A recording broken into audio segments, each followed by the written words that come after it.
Pension भोगियों को मिली सौगात। 14 दिनों के बोनस का हक और 53% दा के साथ मिले ये बड़े तोहफे। पेंशन भोगियों के लिए सरकार ने नई सुविधाएं और लाभ घोषित किए हैं, जिसमें समय पर पेंशन भुगतान, रेलवे में सहायक की अनुमति, महंगाई भत्ते में वृद्धि और पेंशन भोगियों के लिए बोनस शामिल हैं। भारत में केंद्रीय कर्मचारियों को विभिन्न वित्तीय लाभ प्रदान किए जाते हैं, जिसमें वार्षिक इंक्रीमेंट और दिवाली बोनस शामिल हैं। वहीं पेंशन भोगियों को ये लाभ उपलब्ध नहीं थे। हालांकि हाल की नीतियों में उनके लिए कुछ महत्वपूर्ण बदलाव और अनुकूलन किए गए हैं, जो उनकी आर्थिक स्थिति को मजबूती प्रदान करेगी। सबसे पहले भारत सरकार के अधीनस्थ विभाग DOPW ने यह आदेश जारी किया है कि पेंशन भोगियों को अब हर महीने की 25 तारीख को पेंशन का भुगतान किया जाना चाहिए।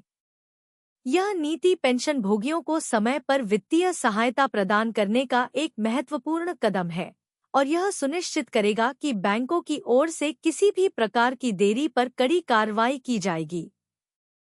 दूसरा, रेलवे से सेवानिवृत्त कर्मचारियों, जिनकी उम्र 70 वर्ष या उससे अधिक है, को अब AC कोच में यात्रा के दौरान एक सहायक को साथ ले जाने की अनुमति होगी। इससे पहले ये सहायक केवल स्लीपर क्लास में ही यात्रा कर सकते थे। यह बदलाव पेंशन भोगियों को अधिक सुविधा और सम्मान प्रदान करेगा। तीसरा, पेंशन भोगियों को एक और बड़ी राहत तब मिली जब केंद्रीय कैबिनेट ने महंगाई भत्ते (DA) में वृद्धि का ऐलान किया। इस वृद्धि से पेंशन भोगियों की मासिक आय में सुधार होगा, जिससे उन्हें बढ़ती हुई महंगाई का मुकाबला करने में मदद मिलेगी। चौथा, भारत पेंशन भोगी समाज की मांग पर विचार करते हुए केंद्र सरकार ने उन्हें भी बोनस का हक दिया है। यह निर्णय उन्हें सम्मान और आर्थिक सहायता प्रदान करता है, जिससे वे भी कर्मचारियों के समान लाभों का आनंद ले सकें। इन नवीनीकरणों के साथ पेंशन भोगियों की वित्तीय स्थिति और जीवन शैली में सुधार होने की संभावना है। ये बदलाव न केवल उन्हें अधिक वित्तीय सुरक्षा प्रदान करेंगे, बल्कि उन्हें समाज में उचित सम्मान और पहचान भी दिलाएंगे। ये सुधार पेंशन भोगियों को उनकी सेवाओं के लिए उचित पुरस्कार और समर्थन प्रदान करते हैं, जो उन्होंने अपने कार्यकाल के दौरान देश के लिए किया है। पेंशनधारकों और सीनियर सिटीजन के लिए 7 बड़ी खुशखबरी। पेंशनधारकों को मिला शानदार तोहफा। सीनियर सिटीजन और पेंशनधारकों के लिए कई महत्वपूर्ण खबरें हैं। सरकार ने हेल्थ इंश्योरेंस की उम्र सीमा हटाई, हाईकोर्ट ने पेंशनधारकों के लिए राहत दी और EPFO ने PF निकासी की सीमा बढ़ाई। HDFC बैंक ने भी सीनियर सिटीजन के लिए खास ऑफर दिए हैं। अधिक जानकारी के लिए आधिकारिक वेबसाइटें देखें। क्या आप सरकारी कर्मचारी थे और अब रिटायर हो चुके हैं, या आपके घर में कोई पेंशन भोगी या सीनियर सिटीजन है, तो आपके लिए यह बहुत ही महत्वपूर्ण खबर है। हाईकोर्ट से पेंशनधारकों के लिए बड़ी राहत की खबरें भी आई हैं। इसके साथ ही मई महीने की पेंशन के साथ केंद्र सरकार ने कई नियमों में बदलाव किया है। आइए इन खबरों पर एक नज़र डालते हैं। 65 वर्ष से अधिक उम्र के लोग भी खरीद सकेंगे पॉलिसी। यदि आप पेंशन भोगी या सीनियर सिटीजन हैं, तो आपके लिए खुशखबरी है। अब किसी भी उम्र का व्यक्ति हेल्थ इंश्योरेंस पॉलिसी खरीद सकता है। पहले यह सीमा 65 साल थी, जिसे अब हटा दिया गया है। IRDAI ने हेल्थ इंश्योरेंस खरीदने के नियम में बड़ा बदलाव किया है। अब 65 वर्ष से अधिक उम्र के लोग भी हेल्थ इंश्योरेंस पॉलिसी खरीद सकते हैं। सेवानिवृत्ति कर्मचारियों को हाईकोर्ट से बड़ी राहत। पेंशन भोगियों को अब लंबित मामलों के लिए सालों साल कोर्ट के चक्कर नहीं लगाने पड़ेंगे। पंजाब और हरियाणा हाईकोर्ट ने आदेश दिया है कि अब सेवानिवृत्ति और पेंशन से संबंधित मामलों की सुनवाई रोज होगी और इनका निपटारा भी रोज किया जाएगा। यह आदेश हाईकोर्ट के जस्टिस गुरप्रीत सिंह ने जारी किया है। इलाहाबाद हाईकोर्ट से पेंशनधारकों को बड़ी खुशखबरी। इलाहाबाद हाईकोर्ट ने पेंशनधारकों को राहत देते हुए आदेश दिया है कि गलत वेतन भुगतान के आधार पर ग्रेच्युटी से काटी गई राशि को 6% ब्याज के साथ वापस किया जाए। सुप्रीम कोर्ट के फैसले के आधार पर यह आदेश दिया गया है और इसे 1 महीने के भीतर लागू करने का निर्देश दिया गया है।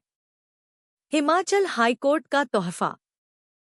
हिमाचल प्रदेश हाई कोर्ट ने सेवानिवृत्त कर्मियों को 2016 से बढ़े हुए संशोधित वेतनमान का लाभ देने के आदेश दिए हैं। जो कर्मी 2016 से 2022 के बीच रिटायर हुए थे, उन्हें भी अब इसका लाभ मिलेगा। जज ज्योत्सना दुआ ने यह फैसला सुनाया है। ईपीएफओ का बड़ा बदलाव।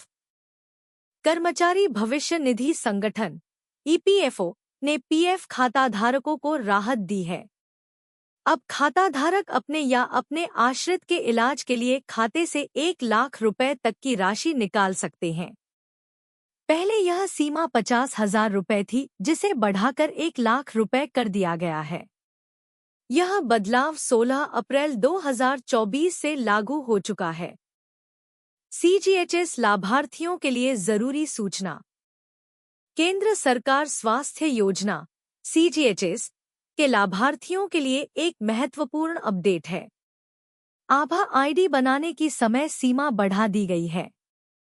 अब आपको सितंबर 2024 तक आभा आईडी नंबर बनवाना होगा और अक्टूबर 2024 तक सीजीएचएस आईडी को आभा आईडी नंबर से लिंक करना होगा। एचडीएफसी बैंक का सीनियर सिटीजन के लिए तोहफा।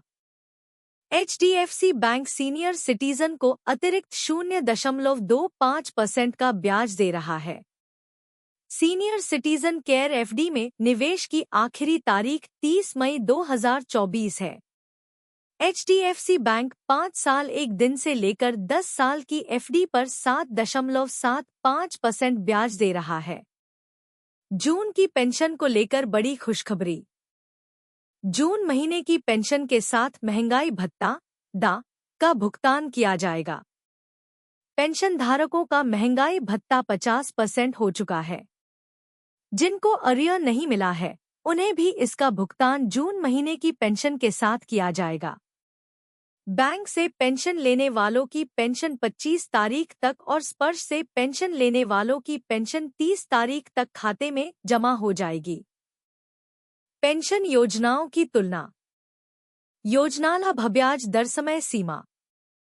योजना ईपीएफओ लाभ चिकित्सा खर्च के लिए 1 लाख रुपए तक की निकासी समय सीमा लागू। योजना जगह आईडी बनाना और लिंक करना अनिवार्य। ब्याज दर एन समय सीमा सितंबर 2024। योजना एचडीएफसी सीनियर सिटीजन के लिए अतिरिक्त 0.25% ब्याज दर 7.75% समय सीमा 30 मई 2024। इन सभी बदलावों और अदालती फैसलों से पेंशन भोगियों और सीनियर सिटीजन को बड़ी राहत मिली है। यह महत्वपूर्ण है कि आप सभी अपडेट्स पर नजर रखें और अपनी सुविधाओं का सही तरीके से लाभ उठाएं।